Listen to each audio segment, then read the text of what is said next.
हज़रात अस्सलाम वालेकुम। जैसा कि आप हज़रात के इल्म में है कि जोगीपुरा की मजालिस का सिलसिला आगाज़ हो चुका है और ये एक हिंदुस्तान का बहुत बड़ा इज्तिमा है जो दरगाह आलिया नजफ़ हिंद जोगीपुरा पर हर बरस मुनक़्क़िद होता है। इस साल भी इंशाअल्लाह यानी कल से 10 मई से यह सिलसिला 10, 11, 12, 13 मई तक जारी और सारी रहेगा। दरगाह आलिया नजफ़ हिंद की कमेटी ने यहाँ पर आए हुए तमाम ज़ायरीनों के लिए बहुत अच्छा एहतमाम किया। अभी हम आपको बताएंगे कि ये यहाँ पर आने वाले जो भी ज़ायरीन हैं उनके लिए कैंप का एहतमाम किया गया है, उनके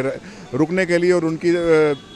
मदद हो सके, उनको इन्फॉर्मेशन मिल सके, उनको हर तरह से यहाँ पर जो सुविधाएं वो मिल सके और जो कन्वेंस है उसके लिए भी यहाँ पर फैसिलिटीज़ प्रोवाइड कराई जा रही हैं। ग्राफ एजेंसी की टीम ने भी यहाँ पर आकर काफ़ी देखा कि किस तरह से ये लोग काम कर रहे हैं और किस तरह से ये कमेटी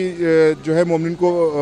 इस्तेफ़ादा करा रही है। और इस वक्त हम लोग आ गए हैं नजीबाबाद रेलवे स्टेशन पर, जहाँ पर काफ़ी तादाद में ज़ायरीन नजफ़ हिंद के लिए तशरीफ़ ला रहे हैं और अब आगे की रिपोर्ट भी इंशाअल्लाह हम आपको दिखाते रहेंगे। कल जो मजालिसें होंगी शुरू से लेकर आखिर तक रोज़ाना तकरीबन 10 से 12 मजालिसों का सिलसिला यहाँ पर जारी रहता है और उसके अलावा मोमिन के लिए यहाँ पर खाने का एहतमाम, दस्तरखान का एहतमाम, उनके लिए डॉक्टर्स और मेडिकल का एहतमाम भी किया जाता है कि किसी भी तरह से आने वाले ज़ायरीनों को कोई भी तकलीफ़ पैदा ना हो और जो इतनी ज़्यादा से ज़्यादा कमेटी चाहती है कि उनको सहूलियतें प्रोवाइड